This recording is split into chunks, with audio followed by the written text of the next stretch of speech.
I used to think courage looked like confidence, like certainty, like fearlessness, like people who knew exactly what they were doing. Then life taught me something. The bravest decisions I've ever made were made while I was terrified. Joining the Air Force, becoming a mom, starting a YouTube channel, applying for jobs thousands of miles away, reinventing myself in midlife. Fear was present for every single step along the way. Which leads me to another question. What if courage isn't about removing the fear? What if courage is about learning how to travel with it? Because after 6 episodes in the Waiting Room series, I've come to a realization. Fear isn't the stumbling block, y'all. Letting fear drive is.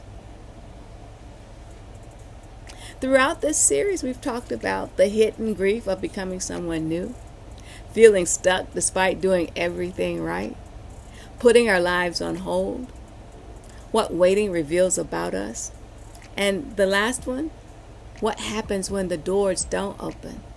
And after all those conversations, I think I've finally identified the biggest obstacle standing between us and our next chapter. It's not age, it's not money, it's not timing, it's not even the opportunity. It's fear. Not the dramatic movie version of fear, the everyday kind, the quiet kind, the reasonable kind. The fear that whispers, what if it doesn't work?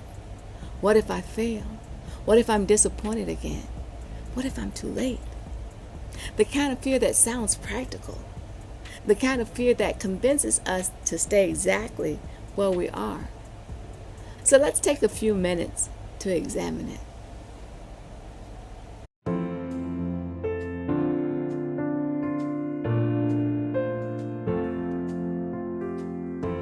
Hey friends, welcome back to Ways of Change. If you're new here, my name is Vanessa, and today we're closing out the Waiting Room series. Not with a perfect ending, not with all the answers, or with a miraculous breakthrough story, but with something much better, a truth. Sometimes a breakthrough isn't the thing you've been waiting for. Sometimes it's becoming the person who's finally willing to move.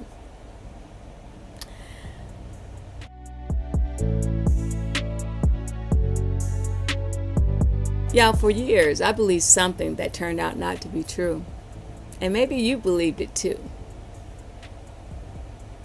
I believed that fear would eventually disappear. That one day I'd wake up feeling completely ready, completely confident, completely certain.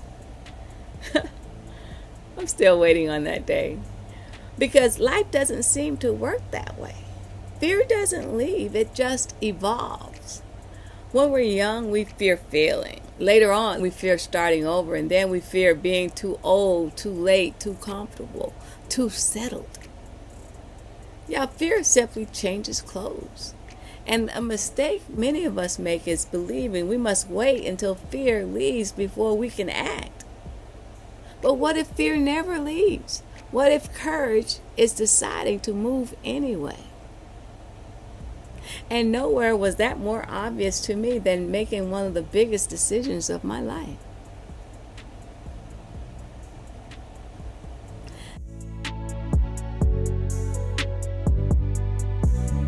There was a time when I had no idea what my future would look like. And at 17, I made a decision to join the Air Force. Do you think I wasn't afraid?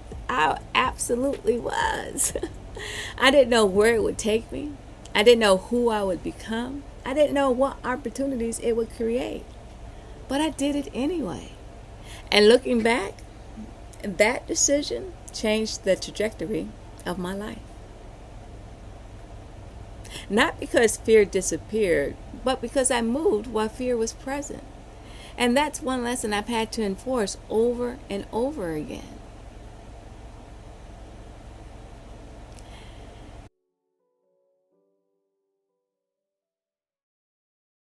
Lately, I've started thinking about fear differently.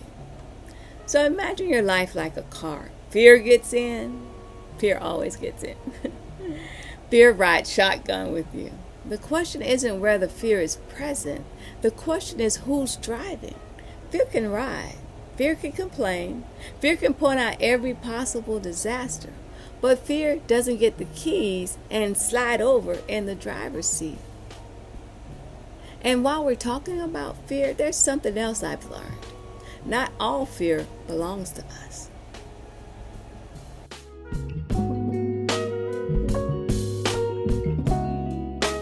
One thing I've learned during this season is that not everyone will understand your journey. Not because they're bad people, or not because they're unsupportive or they don't love you. Sometimes people simply can't see beyond the limits of their own experience. When you start talking about changing careers, moving across the country, starting a business, launching a YouTube channel, moving overseas, you'll hear things like, "Are you sure? That sounds risky. What if it doesn't work?" And here's what I realized. Many times, they're not describing your risk. They're describing their fear. Because people project their relationship with uncertainty onto other people. If they're uncomfortable with change, they'll assume change is dangerous. If they've stopped dreaming, your dream may make them uncomfortable. And here's the risky part. Sometimes those voices sound reasonable. So reasonable that we start questioning ourselves. But here's the difference between wisdom and fear. Wisdom gathers information. Fear gathers excuses. Wisdom prepares. Fear paralyzes. One of the most important lessons I've learned in the waiting season is that not everyone is qualified to speak into your next chapter. Sometimes courage means being misunderstood. Sometimes courage means disappointing other people's expectations, because at the end of the day, they don't have to live your life. You do. And y'all, when I think about this past year, I realize fear has been talking a lot.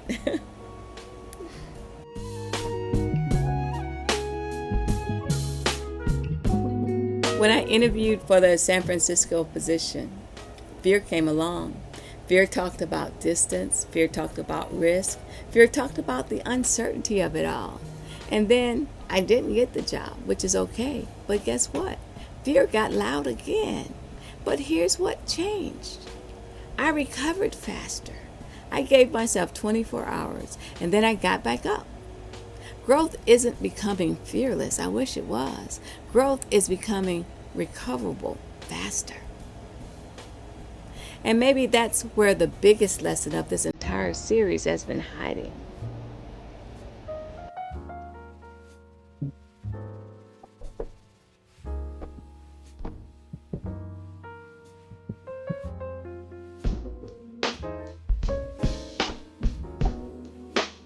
When I look back over these past several months, the applications, the interviews, the uncertainty, the rejections, the waiting, I realized something, y'all.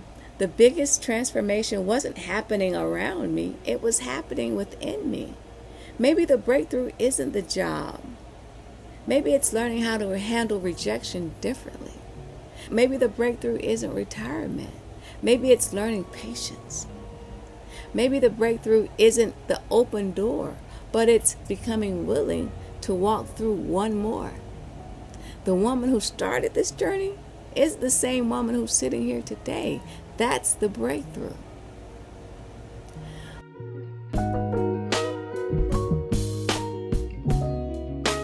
When I was thinking about our anchor scripture for today, it brought me to Joshua 1:9. Be strong and courageous. Do not be afraid. Do not be discouraged, for the Lord your God will be with you wherever you go. Notice what God doesn't say. He doesn't say you won't be afraid. He says be courageous. In other words, move anyway.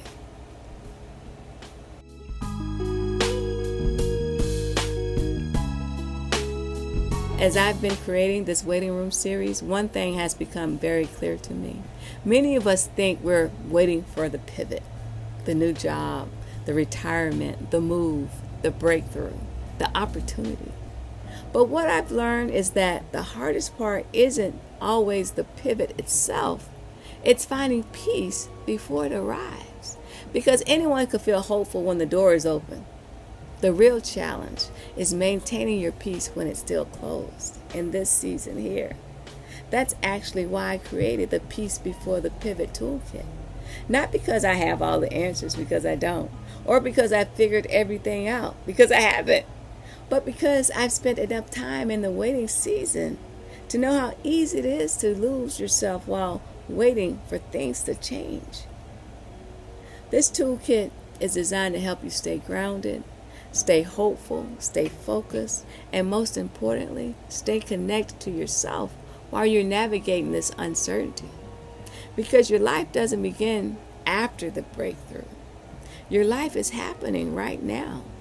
And if you found any value in this waiting room series, I think you'll find value in the toolkit as well. The link to it is in the description box below. And before we close out, not just today's episode, but this entire series, I want to leave you with 3 journaling prompts. Not questions about where you're going, questions about who you're becoming. Because that's what this waiting room series has really been about all along. Journal prompt number 1. What would I do this year if I stopped waiting to feel fearless? Number 2. Where has fear been making decisions that belong to me? And number 3. What evidence do I already have that I can handle more than I think? Y'all, 6 episodes ago, we entered the waiting room. We thought we were waiting for answers. Maybe we were really waiting for the transformation. If you've been here since part 1, thank you. Thank you for waiting with me, growing with me, questioning with me, learning with me. And remember this, not every door will open. Not every prayer will be answered on your timeline. Not every opportunity will become reality. But you could still move. You could still hope. You could still trust. You could still begin. Fear may ride shotgun, but it doesn't get the keys.